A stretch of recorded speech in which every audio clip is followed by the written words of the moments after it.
Welcome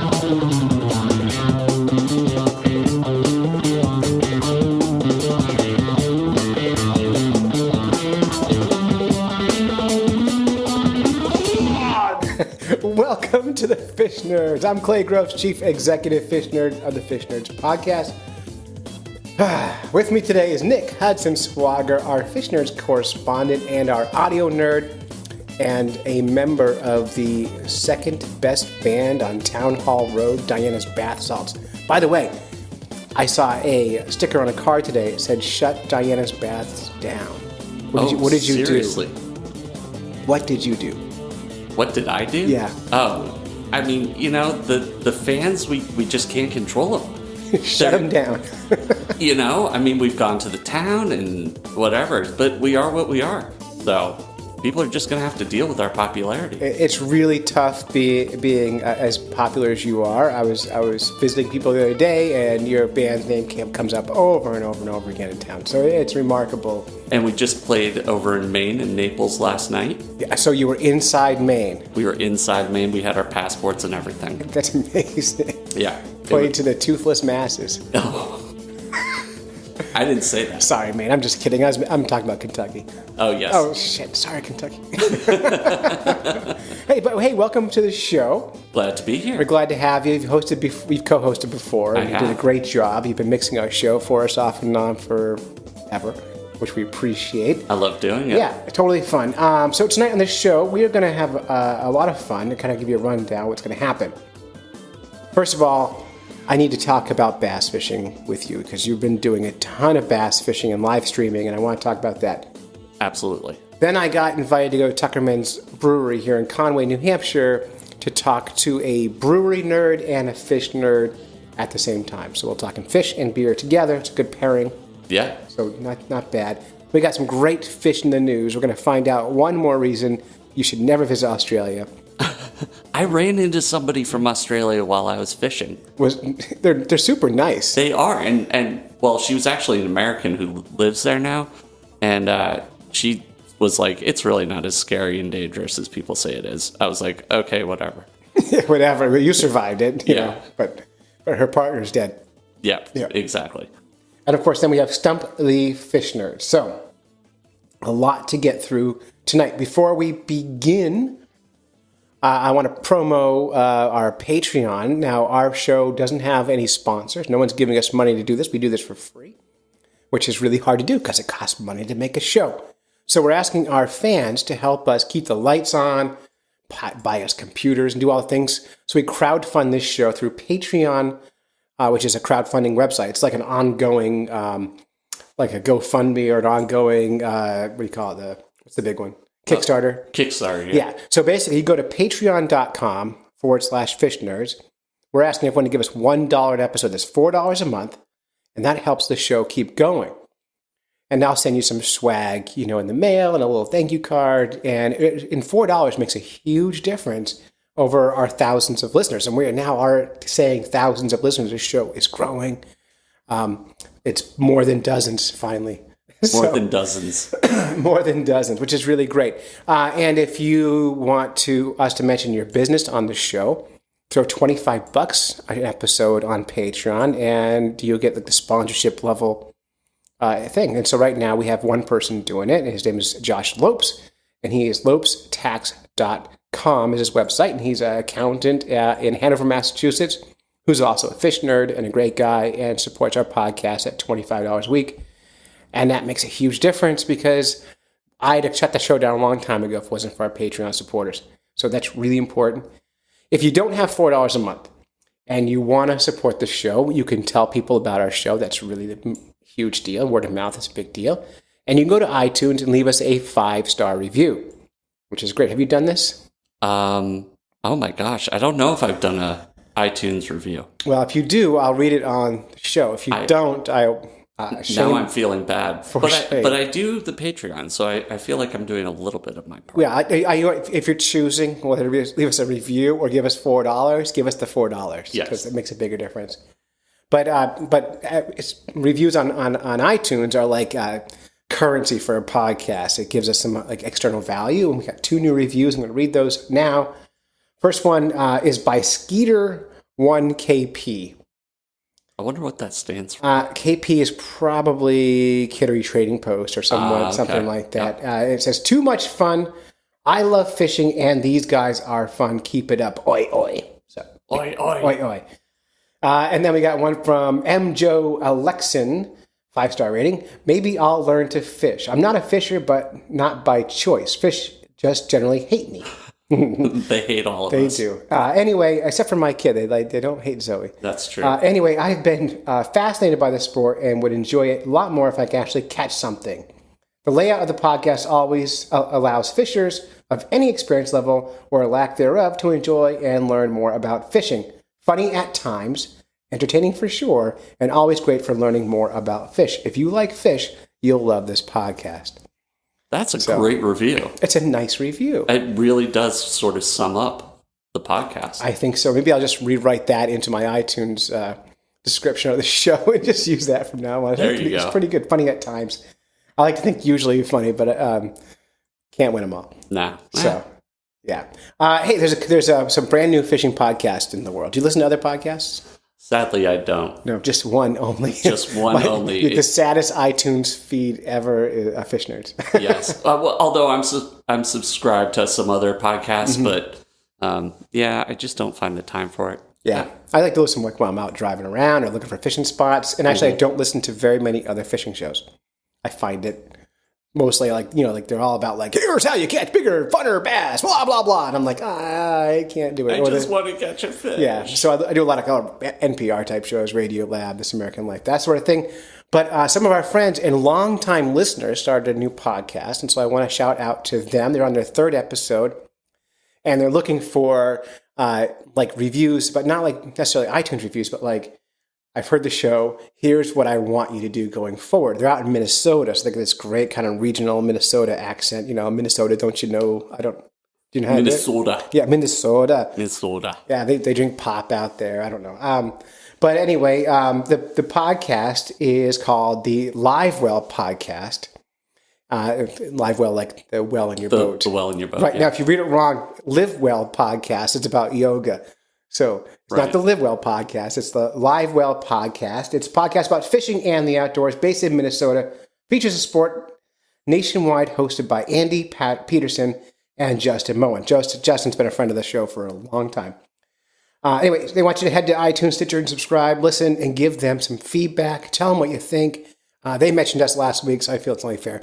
Yeah, but, I'll check it out. But it's not bad, and they're learning. And what I tell new podcasters is your first 5 shows, just make them, learn from them, and then throw them all away. Because that's where you learn how to. It's like your first time doing anything. You're not going to be great at it, but I know these people, and I think if people give them time, get to know them, they're going to love the show. Nice. But it's got to evolve, and they're going to get there. So I've been trying to hear that show and listen to them more and more, and hopefully see that show grow and improve. So very cool. That's the Live Well. Sorry, the Live Well podcast. Get it right, Clay. And I got a phone call the other day from a guy named Jerry Hansel. He's a fan of the show. We're not getting to content very fast here, but that's all right. But Jerry Hansel, who is from the Midwest, was visiting New Hampshire, called me up to ask me where to catch fish. Very cool. He wanted to fish with me, but I couldn't. I couldn't work the timing out. So he was working on a life list of like, you know what a life list is? Is it like your bucket list? Yeah, so he makes a list of fish and catch them all. And while he was here in New Hampshire, he got a handful of new fish, and I wanted to shout out for him to thank him for calling me and tell people to stop calling me. Well, I got stalked. Did you? Didn't you see the picture on Fish Nerds? My car? Someone took a photo of your car and then put a map of New Hampshire on there, like from where he was to like your house. Well, to where he was going, which was apparently Conway or something. And he recognized the sticker on your car. Do you think he knew you? Well, he recognized the Fish Nerd sticker, but he also recognized the Diane's Bath Salt sticker. So you're getting famous. Apparently so. Yeah, it's weird. I was at that Tamworth Farmers Market the other day, and this old guy comes up to me and goes, "Fish Nerds!" That's hilarious. And I'm like, "Hey." He goes, "Yeah, I'm from was he from the NEPFA, New England Paralyzed Veterans Association's Bass Trail." Oh, cool. And I had made a donation to them back in the wintertime, and I had him on the show, and He recognized me, and I didn't even for a second recognize him. But That's how big your fame is that you meet so many people you can't even recognize them now. It's terrible.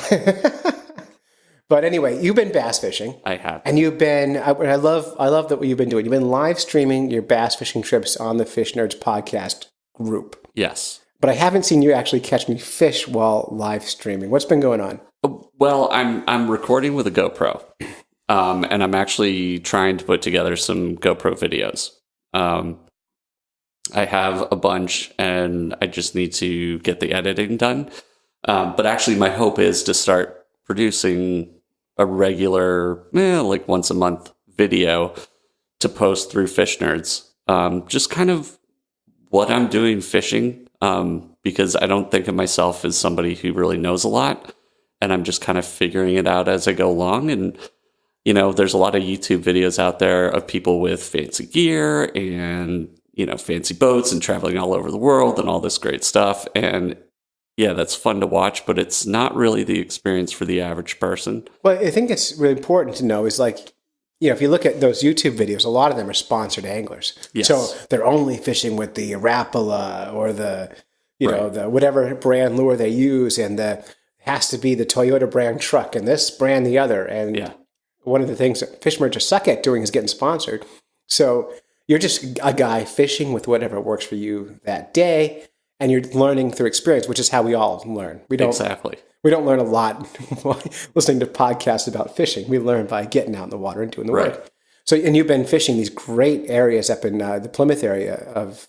Well, yeah, my kids were going to camp at Squam Lake Science Center, and so I got an opportunity to get out on Squam Lake a bunch of times and fish it on the kayak. And I've actually got a great set of GoPro videos from a day that I went out there, and I used a drop shot, and I was just bringing them in left and right. It was awesome. By the way, I don't know what a drop shot is. And I don't know what that means. And I didn't know either until, I'm kind of learning. What's a drop shot? So a drop shot is when you have the hook probably like 12 to 18 inches up the line, and then you have a weight at the bottom, and you just have like a little plastic worm, and the hook's done so that the worm sticks sort of straight out like it's a swimming fish, and you just kind of cast out and very slowly kind of bring it towards you, but letting it sit still at a time. And like smallmouth, they go nuts for it. It's crazy. I'm gonna try it. It's awesome.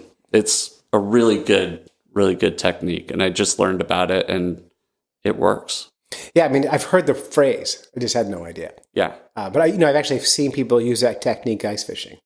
Yeah. If they know the fish are suspending 2 feet off the bottom, they'll put a weight in the bottom, put their hook 2 feet up off the bottom, and get it that way. And so I just didn't connect the name with the technique. So yeah, Nick's taught me something. Oh my God. I know. I'm so happy. That's a little scary. But you've been catching fish, which is great. And the videos are so much fun. And what I like about those is they're real life, real interaction.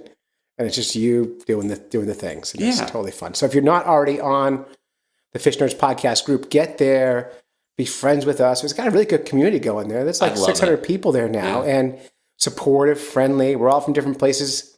And I'm seeing on there is like people are traveling now, and they're going like, "Hey, I'm going to South Carolina. Does anybody know someone who wants to go fishing?" And people are going, "Oh yeah, come fish with me." So I think Liam Gary, who owns Backwoods Graphics and makes our decals for us, is fishing down there with Fish Nerds correspondent Michael Frank. Nice. Just because of being part of that group. Right. And when I travel, I put on the group I'm traveling, and people say, "Oh, I'll take you fishing," and we get to go fishing. So it's a great place to kind of make friends all over the world and go fishing. And things. Everybody's got their own interests and like different species and techniques. So you really get a broad range of ideas and experiences. And we're having good debates on there too. I mean, the Speak Up for Blue community is on there with their fisheries questions, and the fishermen are on there going, "Yeah, but what about this?" And we're having these friendly conversations. It's not an aggressive. There's no trolls there because I throw them out. Yes. So it's simple and easy and fun. So but you've been doing great. I've been loving seeing those videos, and I want to see you catch fish next. Yeah, I've got some really great GoPro footage. Yeah, now if you can get a harness and put it on a bass and put a GoPro on his shoulders and then let him go. How do I get it back? You have to catch the fish. Oh, God. Yeah. I don't know if I could do that. Yeah, no, I was reading a bass study the other day out of Canada, and they had a bass lake, and they controlled the entire bass population. So it's a man-made lake, and they put in 1,000 or so, whatever number of bass in the lake. Mm-hmm. And they fished the lake, and as they fished it for, I think it was 2 years, they tagged and recorded every fish they caught. And then at the end, they drained the lake. And they found this, and they collected all the fish. Yeah. And they knew all the fish just through genetic markers and tags. Right. And 50% of the fish, I think half, had never been caught. Wow. And then there were other fish who had been caught 1,000 times. Yep. And so there are some bass who they just will not take a lure or bait. And there's others who just don't learn. Yeah. So I imagine the ones you're catching are the ones that don't learn.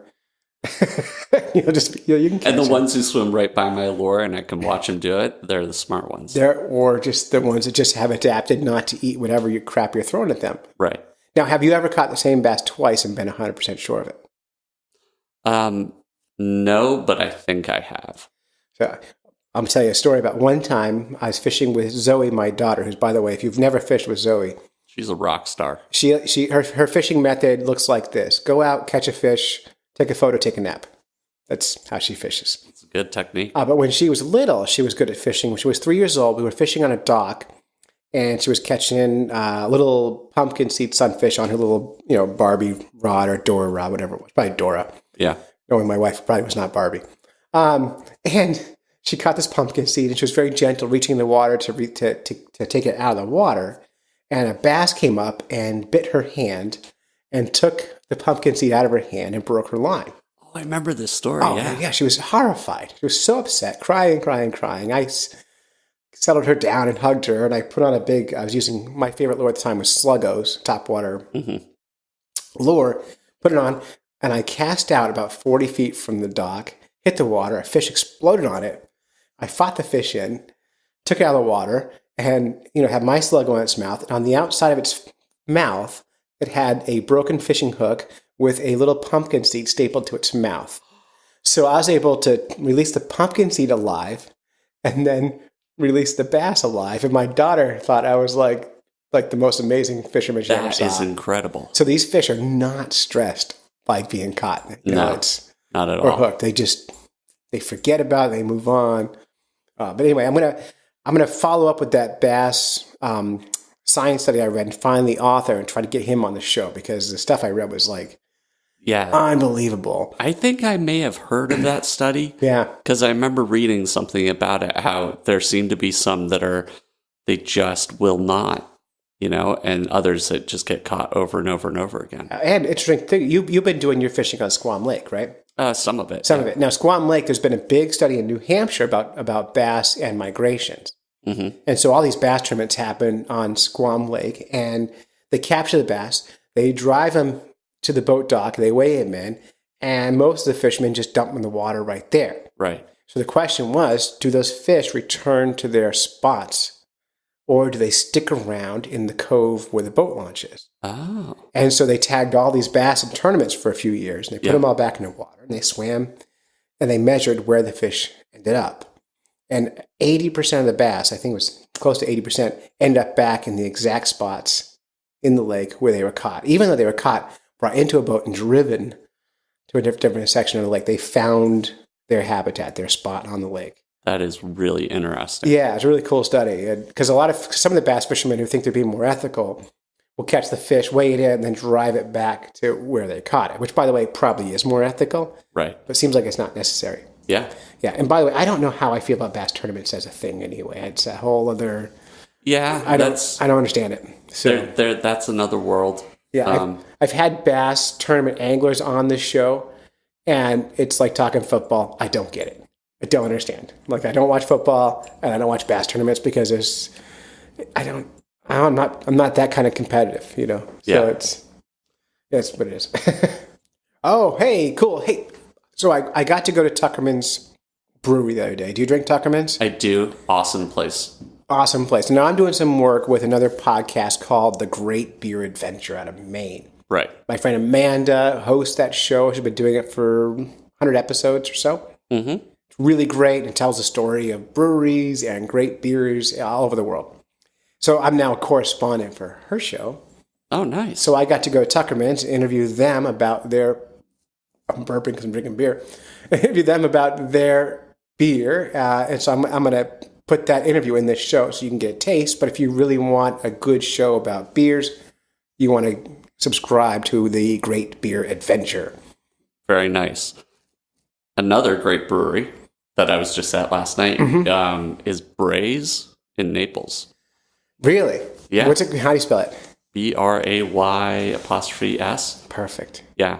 It used to be Bray's Brewery and Pub, but apparently the brewery and the pub separated. So now it's Gary's Pub and Bray's Brewery, but they're in the same building. No wonder. Does Gary's Pub serve Bray's? Yes. Okay. It would be weird if they didn't. Yeah, it kind of would be. Totally weird. But it's a great place. We played there last night. It was a total blast. Oh, we should have gone. Yeah. Now, the thing about American beers is historically we've had terrible beers. Yes. So Eric Idle from Monty Python, remember him? Yep. So he said American beer is like having sex in a canoe. It's effing close to water. So, yeah. So anyway, here's Tuckerman's. Here's to Tuckerman's. Yeah. Maybe we should have that on a t-shirt. Yeah. This is Clay Groves, Chief Executive Fish Nerd of the Fish Nerds podcast. I'm hanging out at Tuckerman's Brewery in beautiful downtown Conway, New Hampshire with Chris Foster. Mm-hmm. Chris Foster, tell us who you are. I am Chris Foster's my name, and I am a brewer at Tuckerman Brewing. I also do packaging here, and we just kind of try to make the best beer that we can at this brewery. Yeah, and I've been in Conway for 13 or 14 years, and this has been my go-to beer since moving up here, because I always like to do local stuff. And I think at the time, Tuckerman's might have been the only local brewery. I think they were. When I first moved up here. Yeah, when I moved up here too, it was the same thing. I always see Tuckerman in their 6-pack and their pale and their Headwell Alt. And it was still cheap. It was like one of the cheapest local beers around. Yeah, it's not anymore, but it's still one of the best. I think, for me, it is the best local beer around. I still love it. Great. And I love this new facility. So this new facility, you guys moved here a couple of years ago. Yes. Yep. And it's now a giant brewery in the back, beautiful space. And in the front section, you've got this great public room where we do beer tastings. I've been here for live music. I've been here for parties, like private events. Exactly. And it's a stunning space. How long have you been working here? This October will be my 7th year working here. I started back in 2010. So I started right off the bottling line. And we had a skeleton crew, pretty small, and you work your way right up. If you can get through the packaging and the bottling line, then you get on to filtering, and then it's like, okay, let's see if you can do some brewing now. And that's how we all started. Which is really great. So now you can do all the jobs. Yeah, pretty much. I have not been filtering for quite some time. We got some of the younger guys doing that now because there's a lot involved in that.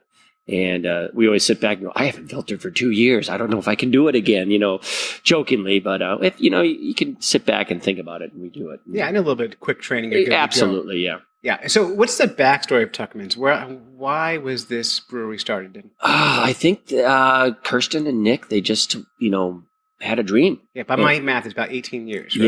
Yeah, exactly. And I don't know too much how they really got into it. I think they just they loved great beer and just wanted to start a brewery. And that was not happening up in this valley. There was nothing happening. And from their website, they were up here as skiers. They moved up here to work in the ski industry. Yeah. And they were homebrewers. Right. And kind of they were skiing Tuckerman's and had that kind of like epiphany. I love beer. I love Tuckerman's. What if, your chocolate's in my peanut butter and boom, here we are, right? And it's fabulous. Fabulous. And I think we had good water. The water here is excellent. That's huge. It's so funny. Do you travel at all? I do a little bit, So when I travel to the South, we bring water from up here. Mm-hmm. We go to like South Carolina or Florida. We go to over the Hussey Field over here in North Conway. We fill up like 30 gallons of water. Right. And we bring it south with us because the water in the South, people don't know, their water's terrible. Terrible. But our water up here, our groundwater is Poland Spring. It's beautiful. It's fantastic. So it's great. And you guys were located on one of my favorite ponds for fishing. Okay. I own a house on Pequawket Pond, which is right behind the brewery here. Yeah. And that's where I ice fish a lot. and that's where I own a house there, so I summer fish there a lot, and it's a great little fishery. So it's great fun. And you fish too? Yes, I do. I love fishing. I grew up as a child up in northern Minnesota, 100 miles north of Duluth. So we did a lot of fishing up in all the lakes up there, all freshwater. I grew up eating freshwater fish, so I love it. You live down on Ossipee? Actually, on the Ossipee River. Freedom? Border of Freedom, Parsonsfield, Maine. Oh, so I'm a Mainer. Yeah, Mainer. Now, Ossipee River. I've been fishing now all summer. Yes. I actually started fishing it January 1st when it opens. Right. Yeah, right. but smallmouth bass fishery. All over the place. Unreal, right? Yeah. You get a lot of small ones, but sometimes you can pick up, pound, 2 pounders in there. My daughter caught a 2.5 pounder the other day. It was great. We fished right below the dam there. It's great. So you've been here brewing. Yep. And so let's kind of go through the kinds of beers. Okay. Right now we have our flagship. It's our pale, our head wall. The Headwall Alt has been for years my favorite beer. I love it. I love it. Just such a good. It's a good beer. And then we have our stout, our 6288, and now we're getting into a lot of different brews. We have Jeremy Petchett. It's a great. We brought him in. I trained him on the brewing system here, and he's just really knowledgeable of putting beers together, and he's been doing a great job and now our rock pile, we got that dialed in, and we have some of these other beers that we're putting out. Basically, you can only get them in the brewery, right? So when I come here, I always get that sampler of beer. Yeah, the flight beers. Yeah, the flight. And actually, I went to top of Cranmore Mountain the other day. Yes, and the best payoff. Every hiking mountain should have Tuckerman's beer on the top of it, because we got to the top of the mountain, and there's a bar up there, and I ordered a flight of Tuckerman's beers. Excellent. Came in your little wooden box, right? And all the little samples. Oh, that's up great. There, and it made hiking down way more fun. Yeah, absolutely. Yeah. And then you get to see the mountains. You're up there. Well, this is what it's all about. No wonder why they got this inspiration. Yeah, it's pretty amazing, and the beer here is fabulous. What is your favorite? My favorite today. What are you drinking right now? Right now, I'm drinking our. It's the summer ale, which I really like. It's a nice, light, easy drinking beer. It's just, it's not heavy in the body or heavy on the hop nose. It's just light. It's a good beer, and there's a little citrusy in there. Yeah, it's what nice. I like. My favorite summer beer my wife's favorite one is Shandy. Which is like that lemonade-y beer. And my favorite classic beer, just IPAs. I'm in that mode right now, the IPA mode. Right. Which is yours, is New Zealand, and it's wonderful. Wonderful. Yeah. I still think the Alt is better. The Headwall Alt is better. That's kind of my go-to, my favorite. Classic. I love it. I love that light, because it's not a huge multi flavor. There is a lot of hops in it, and it's a dark beer, but with a very light flavor. There's a lot of people, they're scared of the dark. It's light brown, but it's like you taste it. It's like, it's just refreshing. It's so good. And so when you transitioned to a beer brewer, what were you doing before that, and how did you get drawn into doing this? Well, for a while I worked about 8 years at the Shartner Farms, the strawberry farm, farming, and I just picking strawberries. Yeah, well, I wasn't picking them. We were growing them. Yeah, I was a jam cook. I was making the jam. Farming, taking care of the fields, and doing all that. And I saw an ad in the paper how this company was growing. I said, they're going to need some help. So I met Kirsten and Nick at a friend of mine, Bruce Pater's birthday, his deceased wife's birthday party. And I met them, and we just started talking, and just kind of kept coming to the brewery. And I finally said, how can I get into this? And, filled out an application, and they were looking for people at the time. And we just started right from there, And I was growing my own hops at the time. And I said, how much do you need for a batch of beer? And they said, about 20 pounds. I'm like going, that's more than you're growing. Well, I had a lot, but it was more than, and then I just kind of got out of that and just, I was doing a lot of work. Now, hops are like weeds, right? They just grow everywhere. Well, they can. They're a perennial. Yeah. So you do find them a lot because they came over from when this country was settled. They brought their hops over. Yeah. And so there's a lot of wild hops around. I have a wild hop on my farm right now that I've tried to keep growing. Yeah, they say beer, rum, and fish are why our country is successful. Sounds good to me. Yeah. There's some great history books that highlight those three things as critical. Our drunk soldiers are why the British couldn't beat us. Right. because we were outnumbered, but because we were rowdier, Yeah. they didn't know how to fight us. So, No. yeah. Well, we got our beer with us, so Yeah, it was we had good. the beer. Yeah. And, yeah. It's pretty amazing. And so now you've been brewing 7 years here. 7 years. Yep. And you love it. I love it. You It's love a great it. job. And- It's good. Good atmosphere. Good Yeah. people. And that's good what team. I find. I see Maddie's here Yeah. now. He came over from another bigger brewery, Right, right. and he seems very happy with the transition over. The music you have here, you did this summer music series. It's Yes. unbelievable. Yeah, that's really taken off. I think a lot of that was Kirsten's dream to really, because she loves music and loves going to shows, and just said, let's do this here. And it's kind of been a hit. It's crowded every time we have a good music bands coming in. And we have a lot of small bands and a lot of some of the bigger. Right, so project you have in bands. September N Train's coming. Right? Yes. And they're no Yep. joke. I mean, they come here and they will rock Oh, they'll the rock. house. Yeah. What's the date on that? Do you know? That is September 2nd. Yep. And that's, going to be a good show. They're just great. They're a great rhythm band. And They're so much fun. If you haven't seen N Train live, they played last night here in North Conway. Your Yes. band opened for them. Yes, we did. Yeah. I heard thousands of people came just to see you guys, and another million came to see N Train, Yeah, and it's great. it rocked the house. We couldn't go because we were camping. So Right. we missed Well, out. that happens, but But it's a great time. So in that summer series, you can find that information at Tuckerman's website, which is tuckermanbrewery.com. I believe so. Yes, There'll it be is. links, of course, at Great Beer Adventure and fishners.com for those things. So tell me a little bit about your first memory in beer. What was the first beer you ever had? Oh, my first beer I ever had was when my dad was mowing our. At the time, I lived in Massachusetts. By the way, every beer memory starts with my dad. My dad, exactly. No one ever says, Mom, let drinking me have a Miller beer. High Life. It was drinking the Miller High champagne Life. of beers. Yeah, that was it. In the clear bottles. Yes, it's still actually a summer beer. It does its job. I take that when I'm canoeing. Yeah. I like it. Yeah. So it's a good beer. But that was it. And small young kid. How old were you? Oh, I was probably. Well, I was not of age. Right. He just had it on the summer. He goes, go ahead, have a sip. And I did. And I didn't like it, No one does. No. Beer's like that. Though. Yeah. And then you go through the high school years and the college years, and all of a sudden I'm like, I can make my own beer. And then I got into homebrewing after I kind of went through college. Oh, you waited till you were old enough. Yeah. So I started homebrewing when I turned 18. 18, yeah. Because you can buy all the beer ingredients. Correct. Right. Without being 21. So I started brewing when I turned 18 because I wanted beer, but I didn't want to have to fake ID it and do all those things. So I brewed beer at 18.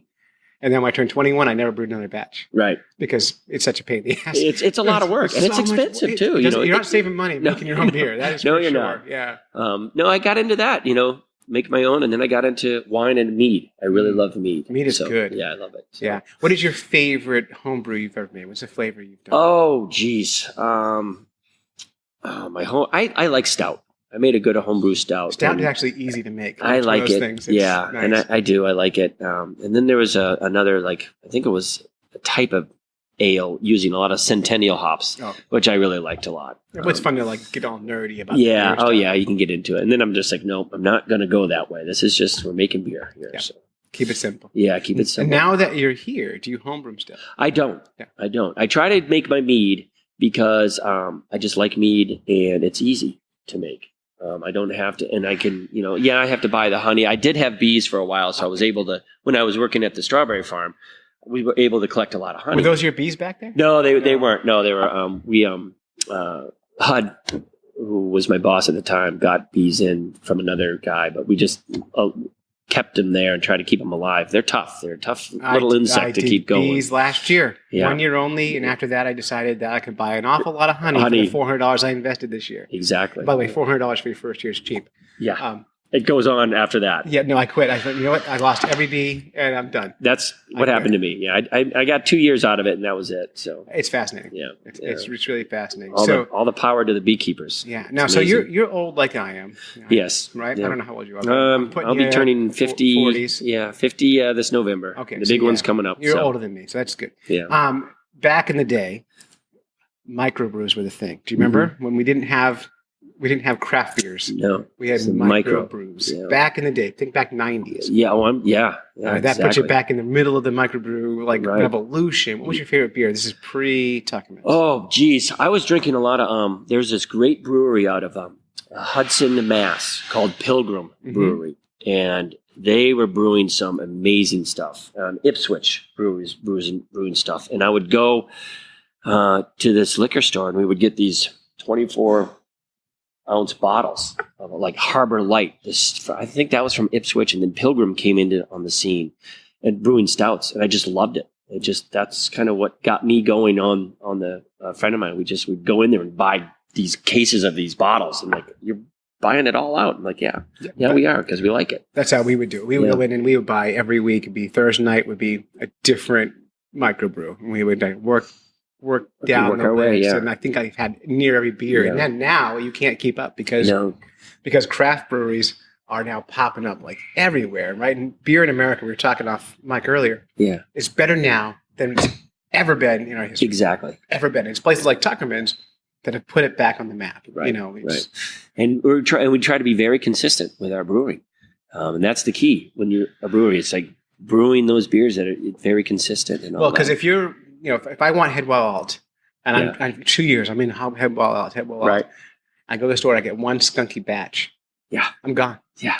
I'm gone. I'm moving on. I'm buying someone else's beer. Right. So it's really critical. And I've had that happen with other beers who I've loved. Yeah. And then they got into it changed. Mm-hmm. And you want that thing. Yeah. And it's hard. It's a chemical process. It's real science. True. And you got to know your stuff. So, and Tuckerman's has dialed it in over the last few years, and it's a wonderful place. And if people haven't been to the Tuckerman's Brewery, you guys offer tours here.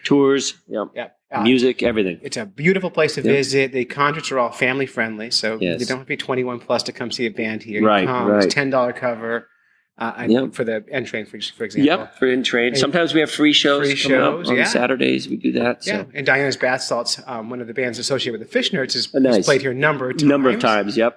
They're great to see. Everybody's like, oh, they're coming back. So in fact, Nick, their lead guitar player, he is our audio engineer. He makes our shows for us. That's great. And he wrote the music for our Fish News, which is great. Okay, so one last question, because I got to bring it back to fish again. Because even though we are on the Great Beer Adventure podcast, I am a fish nerd at heart, and so are you. I can tell. Yeah.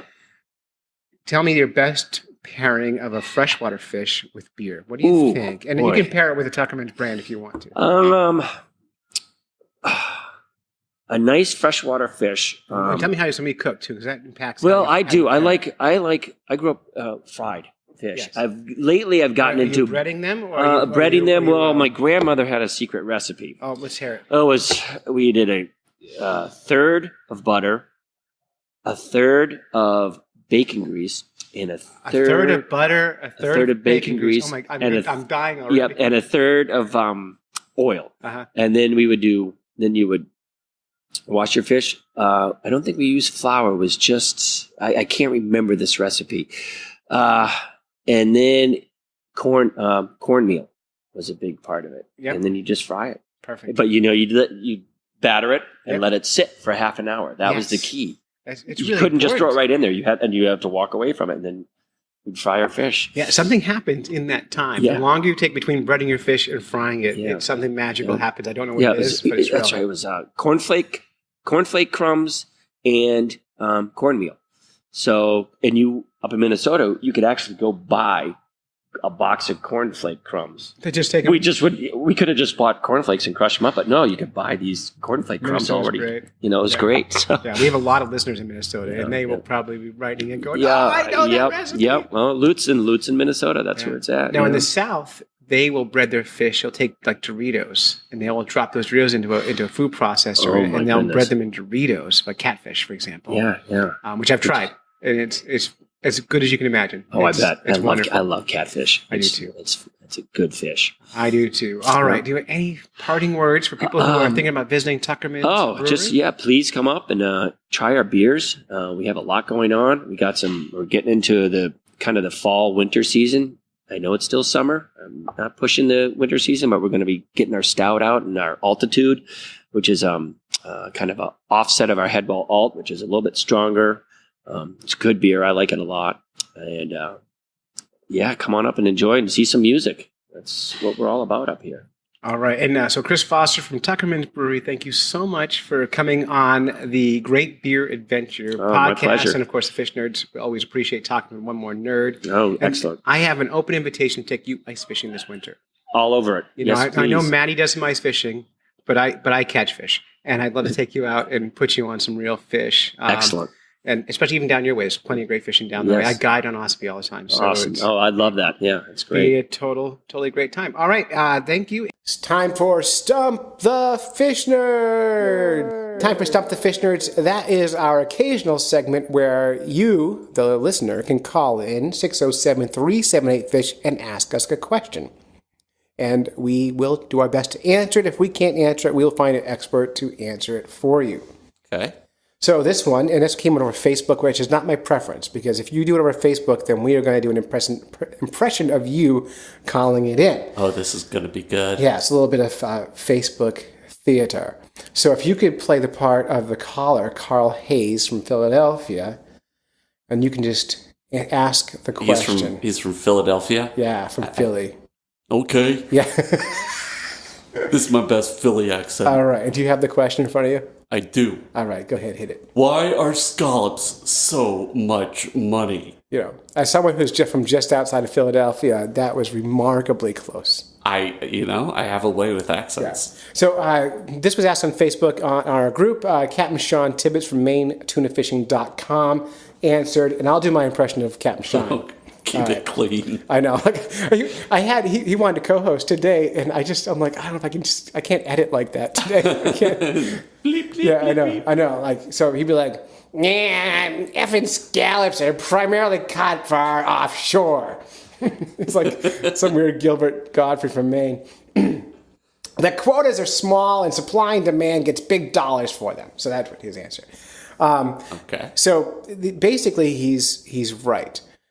Scallops are caught far offshore. I did some little research on there, and the Press Herald out of Maine this year did a story about scallop prices, and they are this year at an all-time high. No kidding. And that comes from two things. One, demand on scallops is at an all-time high, right? Mm-hmm. And the numbers of scallops being caught is actually pretty high. So would you? Wait. But the demand is so high that they're able to sell every scallop caught, and the market allows you to price them at whatever you want if the market will pay them. So they're not catching more than they can sell, and the market bears the price they're putting on them. That's not how supply and demand is supposed to work. But they're not oversupplied. It's the right amount. Okay. Yeah, so they can kind of pick their price. Yeah, if they were catching like 10 times the amount or a few times more than what they could sell, if they had extras, the price would drop. But they're meeting the demand, and there's actually a match on price and demand right now. And you would think a year or two ago when the numbers were low, the scallop prices were up, but they weren't. But somehow demand wasn't up either. It's a trendy thing in the last couple of years to eat more scallops. Wow. So I never thought of scallops as like I think of scallops as like old man seafood. Yeah, it's not that big a deal. I know, like I go out with my father-in-law for dinner, and the only seafood he'll eat are seared scallops, which are delicious. But like, there's a lot of other things out there, right? Yeah, exactly. And my dad, always ate scallops growing up too. But anyway, so it's a supply-demand game, but the demand is a really high number right now, and they're getting plenty of scallops in this fillet, but they're not having too many, and so they just keep inching those prices up, which is a real win for the fishermen right now. Right. And they need it because with so many fish on decline and so many little moratoriums here and there, having a fishery that they can actually make some money on is super great. So it works out. Good on them. I don't pay a lot for seafood. I don't eat seafood, so. That's so weird. I was at a supermarket tonight doing my Eating with the Ecosystem project. I was buying hake tonight. And hake is it's in the cod family. Okay. And it's $8.99 a pound, which is not too bad. Right. But I'm always surprised to see cod for sale, which is a moratorium on cod fishing. But the cod they're selling is from like Alaska or some bizarre mismatched place. But they have Acadian redfish there, $5.99 a pound, which is this little redfish out of Maine. Oh, yeah. I remember hearing about it on the podcast. So good. Yeah. But I couldn't eat that. It wasn't on my list this week. So I made hake cakes for dinner tonight. Nice. And then Kristen made a nice arugula pesto, and it was good. Yeah. Anyway, if you want to play Stump the Fish Nerds, call 607-378-FISH. How about some news? I love fish in the news. News, fish in the news. Everybody loves their fish in the Yes. Do you travel? I used to travel more, but I like to travel. Yeah. Do you want to go to Australia? I actually have always wanted to go to Australia. I have too, but I've also wanted to bungee jump, and I've also wanted to skydive and do other things that could potentially kill me. Yeah. Yeah. Yeah. And now Australia has one more problem. That is a serious picture. Yeah. So this is from menshealth.com, but I've also seen this on CNN and other places. Flesh-eating sea bugs eat teen's legs, leaving him very bloodied. By the way, this headline is not even like trying to be like cool. It's just like no. It's like a whole sentence. You never see that. This is incredibly shocking. It is, and if these photos are real, first of all, how do you not notice this is happening at the time? The photos on the website, and I'll put a link at fishnerds.com, are these 2 feet just covered in like bite marks and blood. Mm-hmm. But after a tiring football game, 16-year-old Sam Kenazi just wanted to soak his aching legs in the water in a beach in Brighton, Australia. But the water wasn't the respite he'd hoped. When he emerged a half hour later from the waist-deep water, his ankles were streaming in blood, the BBC reports. It looked like a war injury, his father told the news outlet. Kenazi took a shower to try to stop the bleeding, but the wounds weren't clotting, and he kept bleeding. Now, it's interesting because a lot of animals that eat humans, they're small, they're parasitic, and their saliva is an anticoagulant, and I think that's the case with these bloods. With these animals. 2 hospitals in the area were unable to identify what caused the attack, so Kenazi's father decided to go back to the beach and investigate himself. He took his daughter and put her in the water. What? I made that up. That's not true. Oh, my God. He dropped a hunk of raw steak in the water and taped what happened next. Tiny mite-like creatures swarmed on the meat. The creatures swarming the meat were like amphipods, like little scuds, right? Which are not known to bite humans. University of New South Wales professor Alistair Poor told the New York Times, just because they gathered around the meat Kenazi's dad put in the water, that doesn't prove that those are the creatures that bit Sam. More likely, oceanic parasites known as sea lice, which usually feed off fish, did it. And these sea lice probably weren't any more aggressive than they usually are. It just may be that there were more of them in the water than usual, which could be the case if there were lots of dead fish around. So sea lice aren't Australia's thing. They live all over the world, but you don't need to freak out, the BBC says, because Sam's bites like this are rare, but they do bite humans, and they usually leave only an itchy rash. I'm not going to that beach. That is insane. Just looking at the picture, I don't understand how he could have his feet in the water for half an hour and not realize what was happening. It's possible that he's from Australia and he's used to pain. That's just maybe the way it is. Last week I went swimming and a big shark bit me, and then this week it's like, sea lice, and next week it'll be the koala got me, and it's a terrible. Apparently, this Australian guy is from the 1940s. Yeah, she's koala. Yeah, Hey. Hey, look, I'm the worst. We need Luke to do these. We have a correspondent in Australia, and we need him to do these stories next time. Yes, Luke absolutely. Jennings. All right. So that's Australian fish news, and now we can go over to England if we're going to play the game. Oh, England's not dangerous. Yeah, and no, it's England. By the way, have you been to England? I was born there. Really? You're English? I'm actually Scottish, but I was born in Windsor, England, and I've been over there many, many times. My brother lives over there. Really? I had no idea. Yeah. Anyway, in England, there's like no natural nature. Like when I flew into England, I was stunned by how like organized everything seemed to be. It's all squares of farm fields and cows and trees that are perfectly organized. Yes. That's England. That is England. That's England. But they did a story. This is out of the independent.co.uk. And there's a trend in fishing right now called pulse fishing. And this is Nature Studies. Pulse fishing is the marine equivalent of fracking.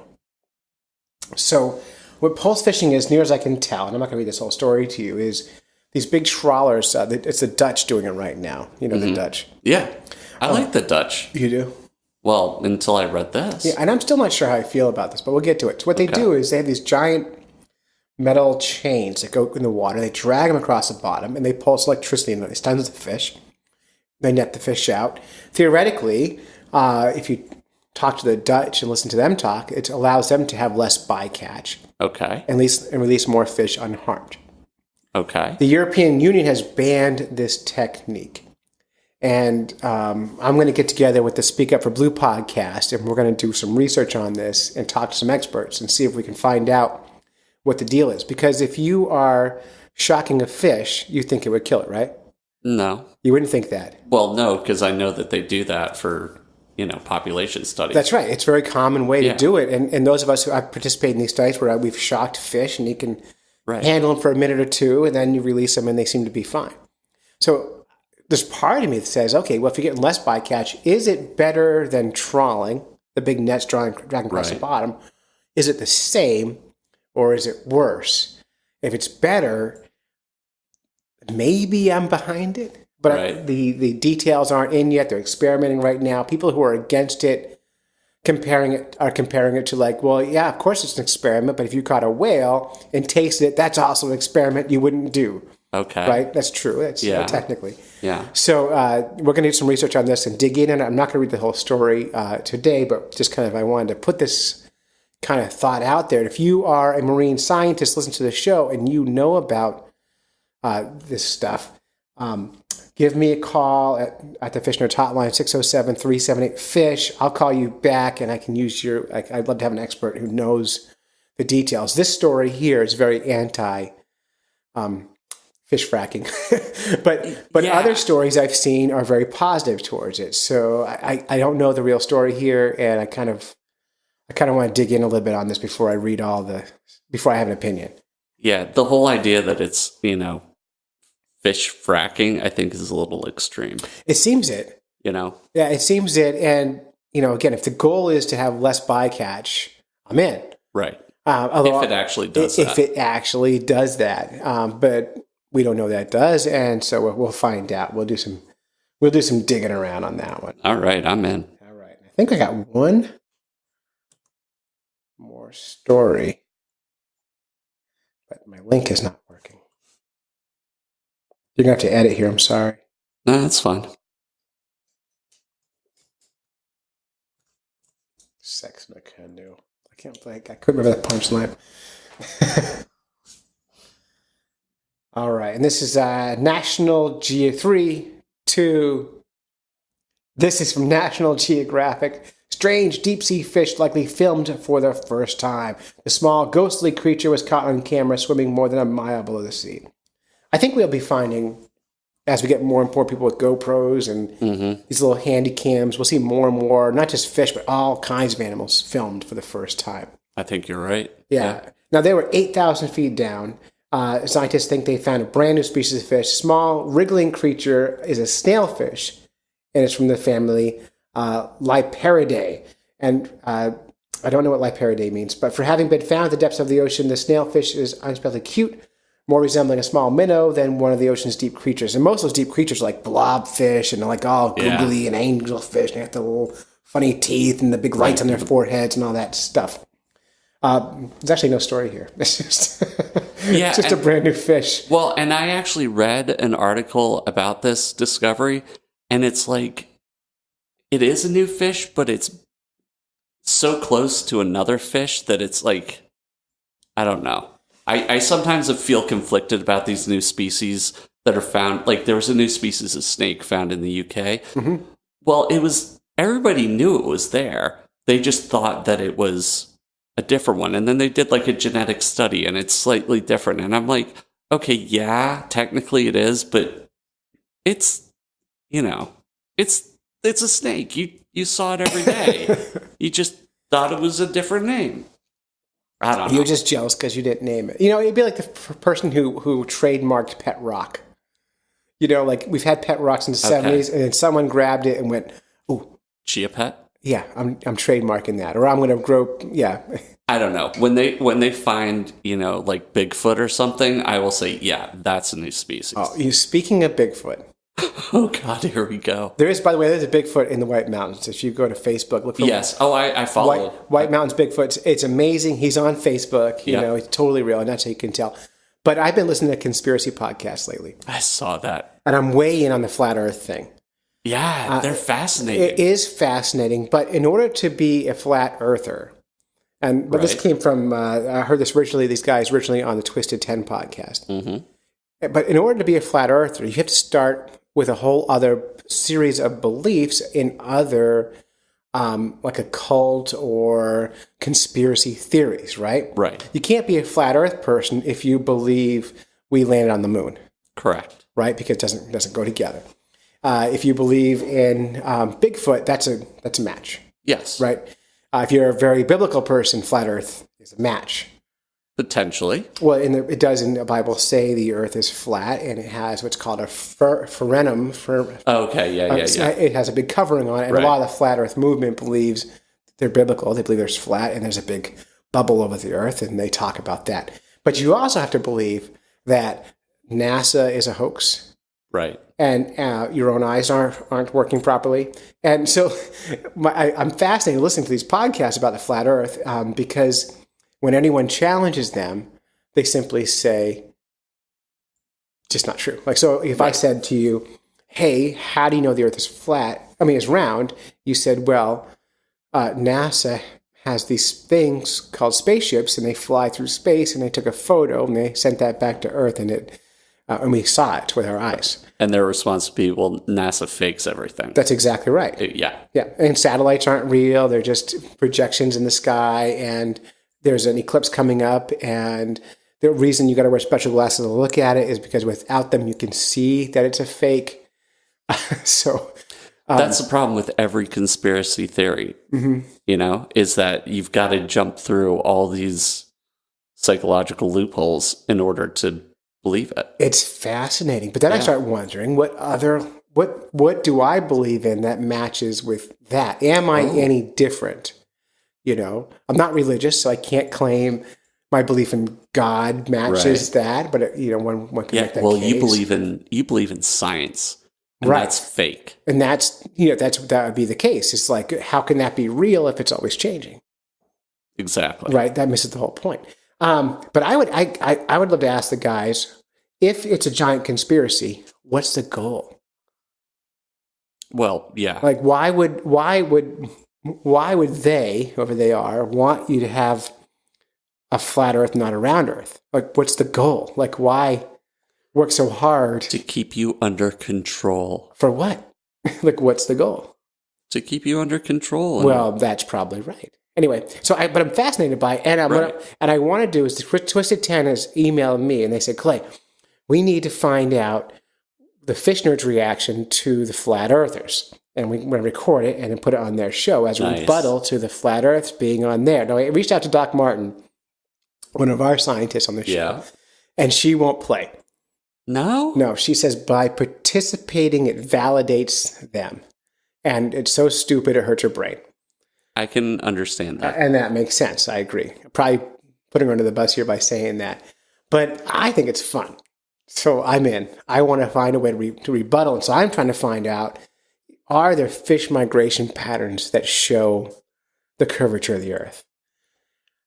Is there any reason can we use that to show that there's curvature in the Earth?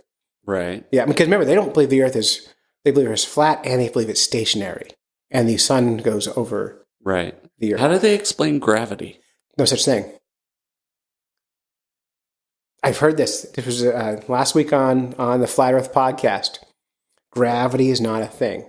Okay. You hit the ground because you're more dense than the space around you. Okay, so how that might work in with like fish and buoyancy and bladders. And, It works in the air as well. If you've got a hot air balloon and it's less dense inside the hot air balloon, and it's I don't know. Anyway, it's you have to disregard fundamental laws of physics. Well, also evolution isn't a thing, right? If you're a flat earther, the Earth is not old enough to have had evolution, right? So you have to get back into you have to be a creationist. There's a lot of beliefs that ignore what you see around you. you know. We've got a lot of that going on in this world right now. Yeah, it's fascinating. So I'm not trying to put anyone's belief under the bus, but I'm just very curious. I'd love to talk to someone who can help me put together a rebuttal. And I want to do like 5 reasons that fish tell us the Earth is round, and send that into the Twisted 10 podcast that they can use. Sweet. So if anyone has any ideas, I don't have ideas. I'm not smart enough to have ideas on this. No, I can't debate these guys. They've done their homework. They watched YouTube videos. Well, they just make it up. No, they watch YouTube videos for hours and hours and hours. And make it up. Oh, yeah. It's easy. Yeah. Yeah, a lot of the arguments say, well, of course it's true. It makes sense. And it's like, well... yeah. I think Neil deGrasse Tyson's response was, science is not at liberty to make sense to you. It doesn't owe you anything. I love his answers to things like that. Pretty good. Anyway, so that's it. That's coming up. Hopefully in September, we'll have a rebuttal to the flat Earthers. I'm very excited to hear this. Yeah, it has nothing to do with that fish at deep water. Maybe it does. Maybe the flat earthers don't believe the ocean's deep. Oh, wow. I don't know their ocean beliefs. Yeah. I've got to find out. So I'm going to keep listening to Flat Earth Podcast and watching their YouTube videos. Right. Oh, the idea to them that there's a molten core doesn't exist because there's no core because we're a flat plane. So where do volcanoes come from? They're just the government spitting on you. I have no idea. There's so many things I need to know. Wow. My favorite was last week.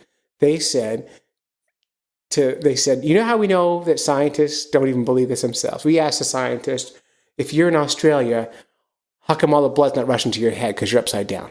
And the scientist couldn't answer the question. And therefore, we know they can't answer it because you're not upside down in Australia because the Earth is flat. And Australia's here, and we're here. Or maybe it doesn't matter where you are on the planet because gravity is the same and you're not upside down. No, there's no gravity, see? Get confused. I clearly am. Anyway, it's great. I love it. I'm in love with conspiracy podcasts, and you're going down the rabbit's hole, man. Well, it will go down if I start believing in this stuff. I think it'll just drive you crazy. Oh, you think so? I worry. It's a short drive. It's a short drive, yes. All right, let's wrap this up. So that's it. You've listened to a couple of fish nerds when you should have been fishing. We'd like to thank our families for supporting us while we podcast, go on fishing quests, and do all sorts of silly things that nerds do. If you would like to support Fish Nerds, you can go to patreon.com and search for Fish Nerds and help us crowdfund this podcast. Special thanks to Nick Hudson Swagger of Diana's Bath Salts, Tuckerman's Brewery, and everybody for listening. Thank you so much. Absolutely. So, until next time, follow the code of the Fish Nerds, spawn early and often. Avoid free lunches with strings attached. And swim against the current every chance you get.